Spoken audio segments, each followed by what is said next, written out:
салом тамошобинони азиз, хулосаи хабарҳои муҳими якшанбе шашуми июни тоҷикистонро аз пойгоҳи хабари бомдод бароятон пешкаш мекунем. шурӯъ мекунем аз як нигоҳи кӯтоҳ ба сархати хабари муҳими рӯз. дар ин барнома минуфарм аз даъвояш гузашто амриддин нахшовро шахси халоскунанда гуфт. русия якбора 4 нафар аз ҷумла шахси муттаҳам ба 5 кушторро ба тоҷикистон супурд. шумо барои як суруд ба духтар часпидед. ҳимояти овозхони Little Big аз Манижа. матни пурраи 9 банди протоколи Тоҷикистону Қирғизистон нашр шуд. посухи олими тоҷик ба муаррихи қирғиз: ҳеҷ як пурраи хоки Тоҷикистон аз қирғизон нест. равои нақлиёт тавассути нақби истиқлол маҳдуд карда шуд. парвандаи сокини Москва барои сабти номи қалбакии 4 муҳоҷири тоҷик. дар бозори Боткан дуздро ба сутун бастанд. ва акнун тафсилоти хабарҳо. мақомоти интизомии ноҳияи Данғара Амриддин Нахшов, мудири корхонаи истихроҷи тиллои Нахш ва хоҳарзодаи ҳамсари президенти Тоҷикистонро бо иттиҳоми авбошӣ ва шарикони ӯро ҳамчун ба вайрон намудани дахлнопазирии манзил муттаҳам карданд. ба гуфтаи манобеи Радиои Озодӣ, дар мақомоти ҳифзи ҳуқуқ парвандаи Нахшов бар асоси банди 2 моддаи 237 кодекси ҷиноятии Тоҷикистон таҳқиқ мешавад, ки ҳамчун ҷазо аз 60 то 120 ҳазор сомонӣ ҷарима ё то 5 соли зиндонро пешбинӣ мекунад. Нахшов ба он гумон бармешавад, ки шаби 16 май бо чанде аз ҳамроҳонаш ба кормандони кирояи ширкати Минуфарм, паймонкори ширкати Фароз дар ҷамъоварии Шираи Камол ҳамла кардааст. ба гуфтаи шоҳидон, ҳодиса дар маҳаллаи 7 маркази ноҳияи Данғара пас аз он рух дод, ки Саёд Ғиёсов, намояндаи ширкати Минуфарм, ба дархости шахсони фиристодаи Амриддин Нахшов барои соҳиб шудан ба як порча замин ҷавоби рад дод. гуфта мешавад, ки дар ҷараёни муноқиша 10 нафар аз ҷумла 4 шаҳрванди Афғонистон ҷароҳат бардошта, мақомоти милиса дар ҳамон рӯзи аввал 7 нафар аз шарикони Амриддин Нахшовро дастгир карданд. худи Нахшов танҳо рӯзи 27 май баъди 11 рӯзи ҳодиса худро ба мақомот супурд.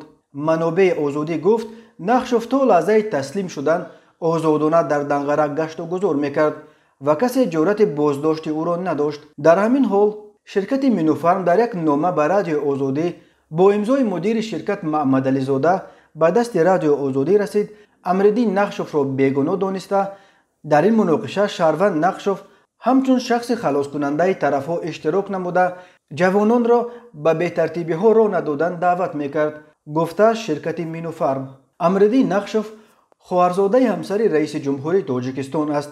падараш Файзиддин Нахшов мудири пешини шуъбаи 4 Амонатбонк дар ноҳияи Синои шаҳри Душанбе буд ва соли 2018 даргузашт. Амриддин Нахшов пештар дар Орионбонк кор мекард. ҳоло раҳбари ширкати истихроҷи тиллои Нахш аст. ин ширкат асосан дар ҷамоати Шугнови ноҳияи Ховалинг замин дорад ва ба истихроҷи тилло машғул аст. ширкати Минуфарм аз ангушумор ширкатҳое дар Тоҷикистон аст, ки иҷозаи ҷамъоварии Шираи Камолро дорад. ин ширкат низ пайвандиҳое ба ширкати собиқи Фароз дорад, ки ба Шамсулло Соибов, домоди раиси ҷумҳурии Тоҷикистон мутааллиқ аст. русия якбора қарори истирдоди 4 шаҳрванди Тоҷикистонро, ки дар кишвари зодгоҳашон ба ҷиноятҳои сангин айбдор мешаванд, баровард. маркази матбуоти додстонии кулли Русия гуфт, ки ин 4 нафарро рӯзи 5 июн таҳти конвои махсус ба Тоҷикистон мебаранд. яке аз истирдодшудаҳо Зиёратшоҳ Хушвақтов аст, ки дар 5 куштор дар солҳои ҷанги шаҳрвандӣ айбдор мешавад. бино ба фарзияи мақомот, Хушвақтов моҳи октябри соли 1997 дар ноҳияи 5 вилояти Хатлон бар асоси маслиҳати пешакӣ бо шахсони дигар бо мақсади рӯпӯш кардани як ҷинояти дигар ба як манзил ҳамла карда, соҳибхонаро бо 2 фарзандаш куштанд. ҳафтаи баъд меафзояд додстонии кулли Русия, Зиёратшоҳ Хушвақтов бо шариконаш боз як марди дигарро ҳамроҳи ҳамсараш барқасд куштаанд. истирдодшудаи дигар Анушервон Аҳмадалиев бино ба иттилои расмии додстонии кулли Русия ба он айбдор мешавад, ки моҳи августи соли 2016 талош кардааст то шаҳрвандони тоҷикро барои пайвастан ба сафи гурӯҳҳои силоҳбадаст ва иштирок дар задухӯрдҳои мусаллаҳона дар кишвари дигар аз тарафи созмони ифротию террористӣ ҷалб кунад. چنین تعبیر و مقامات معمولا نسبت به آنها استفاده میبرند که برای داعش کار میکنند. شهرت اشوروف استرداد شده سیوم به آن ابزار می شود که ماه سال 2017 با مصلحت پیشکی با شخصان دیگر به یک شهروند تاجیکستان با کرد و تبر آسیب وزنی جسمانی رسانیده است. بیروز اسماعیلوف باشد برای آن تحت جستجو قرار گرفته است که بعد گذشتن از کمیسیون طبی خودسرانه از بنای کمیساریات غربی گریخته از خدمت غربی سرپیچی کرده است و حالا همچون دزرتیر به جوابگری جنایتی کشیده می شود.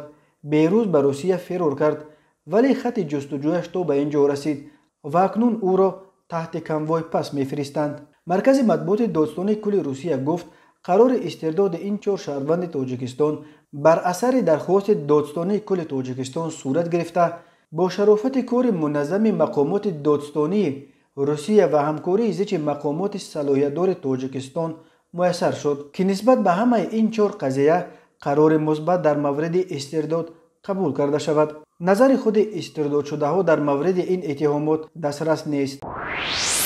دوشنبه و بشکک شام 5 ایون متن اظهارات مشترک در پی مذاکرات رهبران کمیته دولتی امنیت ملی تاجیکستان و قرقیزستان سیمومین یتیموف و قمچبک توشیف را نشر کردند. این مذاکرات روز 5 ایون در نقطه سرحدی قرمیق در مرکز نویه لخش تاجیکستان با نویه جانالوی قرقیزستان برگزار شد. جانب‌ها اظهار داشتند که وضع مرکب در این منطقه مرز به وجود آمده برای صلح‌آمیز حل گردید. یادآور می‌شویم که روز 4 ایون جابجا کردن یک هیئت دیدبانی مرزبانی تاجیک در عقبه شتی به تنش نو بین دو کشور منجر شد و بشکک و دوشنبه تبادل نوت و اعتراضی کرده سپس پشت میز مذاکرات نشستند. پروتکلی که یتیم و توشف در پی این مذاکرات در قرمیق امضا کردند از 9 بند عبارت است. پاسگاه‌های سرحدی از هر دو جانب به مسافه 3 کیلومتر به داخل قلمرو طرف‌ها کوچانیده شوند. نیروهای نظامی تجهیزات حربی به مکان قرارداشت دائمی برگردانیده شده تنها نریت‌های دائمی سرحد باقی ماند. در خصوص استفاده چراگاه در این منطقه قرار قبول گردید. هر یک عمل در سرحد دولتی باید قبلا با رئیسان کمیسیون طرف‌ها هماهنگ کرده شود. نریت‌های سرحدی ترتیب مقرر گردیده رفتار خود را رعایت نمایند. در واسطه‌های اخبار عامه تنها اطلاعات بین طرف‌ها هماهنگ شده و طبق پروتکل‌ها قبلا امضا شده پهن گردد. برابران گروه‌های کاری توپوگرافی طرف‌ها سپارش داده شد که در مهلت کوتاه‌ترین نشانگذاری قسم سرحد دولتی تاجیکستان و قرقیزستان را از نقطه سرحدی رقم 12-2 تا نقطه سرحدی رقم 12-9 به اتمام رسانند. طرف‌ها در بین ساکنان دهه‌های نزد سرحدی کارهای فرماندهی را برآمانند. طرف‌ها در خصوص رعایت قطع بندهای پروتکل مذکور به موافقه رسیدند. رهبر کمیسیون دولتی جمهوری تاجیکستان اوید به دمیلیتاسیا و دمارکاسیای سرحدی دولتی سیمومین یتیموف، رهبر کمیسیون دولتی جمهوری قرقیزستان اوید به دمیلیتاسیا و دمارکاسیای سرحدی دولتی قمچبک توشیف. وزارت کارهای داخلی جمهوری مردوی روسیه روز 6 ایون خبر داد که یک ساکن شهر مسکو به آن ابزار می شود که 4 مهاجر تاجیک را در خانه‌اش قلبکی ثبت نام کرده است. بنا به اطلاع این نهاد، شعبه پلیس کراسنوسلابودسک به ضد ساکن 44 ساله شهر مسکو بر اساس ماده 322 قسم 2 کودکس جنایتی روسیه با اتهام ثبت نام قلبکی شهروندان خارجی و یا افراد بدون شهروندی در محله زیست در خانه استقامتی در فدراسیون روسیه پرونده جنایتی گشوده است. بنا به گفت تفتیشات معین کرده شده است که گمانبر شونده ماه می سال 2020 4 شهروند جمهوری تاجیکستان سالهای تولدشان 1985، 1964، 1984 و 2001 را در خانه‌اش در دهه سرگی ناحیه کراسنوسلابودسک ثبت نام کرده است، ولی در عمل این 4 مهاجر تاجیک در این سراغ زندگی نمی کردند. طبق قانون مهاجرت روسیه شهروندان خارجی باید در همان سراغی که ثبت نام شدند زندگی کنند. به ساکن مسکو اکنون بر اساس ماده 322 قسم 2 برای ثبت نام قلبکی 4 مهاجر تاجیک همچون جزا جریمه با مبلغی از 10,000 تا 500,000 روبل و یا کارهای اصلاحی به مهلت تا 3 سال و یا حتی تا 3 سال حکم زندان تهدید میکند. فرونتمن یا آوازخوان رقم 1 گروه لیتل بیگ ایلیا پروسکین از زاده تاجیکستان منیژه سنگین که امسال روسیه را در آزمون معتبر ایورویدنی 2021 با ترانه راشن وومن نمایندگی میکرد پشتیبانی کرد و آنهایی را که منیژه و ترانه وی را به باد انتقاد میکشیدند و تنها فکر خود را درست میشمارند فاشیست نامید. به شما چی شد است مردم؟ شما به این دختر برای یک سرود چسبیدید. منیژه ترانه‌اش را نشر کرد. به فکر شما این اخلاق است؟ اخلاق در مغز سر شماست، در این ترانه نیست، در مغز سر شماست، گفت ایلیا پروسکین با پشتیبانی از منیژه. ایلیا پروسکین گفت کسی حق ندارد ایجادیات یک نفر دیگر را به چنین شکل محکوم کند. هر نوع ایجادیات حق وجود دارد. باید رفتار بد محکوم کرده شود، نه ایجادیات. تغییر و اظهار نظر دو چیز کاملا مختلف است. گروه لیتل بیگ که یک ترانه‌اش بیش از 5 میلیارد تماشابین جمع آورده است میبایست سال 2020 روسیه را در آزمون ایورویدنی نمایندگی میکرد، ولی سال گذشته این آزمون به دلیل کرونا ویروس دایر نشد. سال 2021 این گروه از شرکت در سبقت برای دریافت راحت در این آزمون دست کشید. روسیه را در ایورویدنی 2021 آوازخوان 29 ساله زاده تاجیکستان منیژه سنگین نمایندگی میکرد. انتخاب منیژه باعث نماینده روسیه در آزمون ایورویدنی در آن کشور موج واکنش‌های منفی از جمله از جانب برخی شخصیت‌های شناخته را به وجود آورد. بدبینان خود این را که روسیه را در آزمون اساسی موسیقی اروپا یک زاده تاجیکستان نمایندگی میکند زیر شبهه گذاشتند. منیژه سنگین در پاسخ گفت مناسبت بدبینانه به پیروزی او همچون یک نفر زاده تاجیکستان نشان میدهد که مشکل ملتگرایی و بیگانه بدبینی در روسیه در سطح جدی وجود دارد. در نهایت منیژه در ایورویدنی 2021 که در روتردام هلند دایر شد در بین 41 داوطلب جای نهم را به دست آورد. کلیپ ترانه راشن وومن با 13 میلیون تماشابین در یوتیوب کانال ایورویدنی از همه پرتماشابین شد و هنرنمای منیژه در مرحله نهایی آزمون با 16 میلیون تماشابین جای سوم را به دست آورد. تماشابینان عزیز، یادآور می‌شویم خلاصه مهمترین اخبار تاجیکستان را از پایگاه خبری بامداد تماشا دارید. برنامه را ادامه می‌دهیم. اخیراً مورخ قرغز قیاس مولا قاسموف ادعا کرده بود که چارک قلمرو تاجیکستان کنونی سرزمین‌های قرغیزی است. او از جمله مرغاب و لخش را سرزمین‌های اصلی مردم قرغیز نامیده ادعا کرده گفت که حتی خوجند نیز مال آنهاست، چون که نام خود این شهر و مناطق اطراف آن هم ریشه‌های ترکی و قرغیزی دارند. اما دانشمند تاجیک دکتر علم‌های زبانشناسی نورعلی نورزاد در یک پاسخ مفصل دعواهای مورخ قرغیز را به استثنات به مخزهای تاریخی و پژوهش‌های دانشمندان معروف جهانی و مثل بارتلت و حتی با تکیه به مجموعه التواریخ که مولا قاسموف نیز همچون یک دلیل اساسی برای اثبات دعواهایش به آن استثنات میکرد باطل برآورده است. نورعلی نورزاد می نویسد هرگز نامواژه‌های خوجند و اطراف آن قرغیزی نبودند. دانشمند تاجیک امین طور این را که هیچ یک پاره از خاک تاجیکستان زمین قرغیزان نیست حقیقت بی‌بحث مینامد. بحث‌ها بر سر به که تعلق داشتن این یا آن سرزمین بین تاجیکستان و قرغیزستان بعد مناقشه خونین پایان ماه اپریل در مرز دو کشور که 55 کشته و حدود 240 زخمی به جا گذاشت اوج باز هم بیشتر گرفته است. ARS شرکت مسئول نگهبین و پولچینی در شورای دوشنبه خوجند چنوق اولین راه پولکی تاجیکستان خبر داد که از 5 ایون عبور و مرور از طریق نقب استقلال که شمال تاجیکستان را با مرکز و جنوب کشور می پیوندد محدودیت جاری کرده می شود. بر اساس رجه نو محدودسازی حرکت واسطه‌های نقلیات که به گفت ARS در موافقه با ساختارهای دخلدار قبول شده است، دوام روز عبور و مرور ماشین‌ها از سمت خوجند و از سمت دوشنبه به نوبت صورت خواهد گرفت.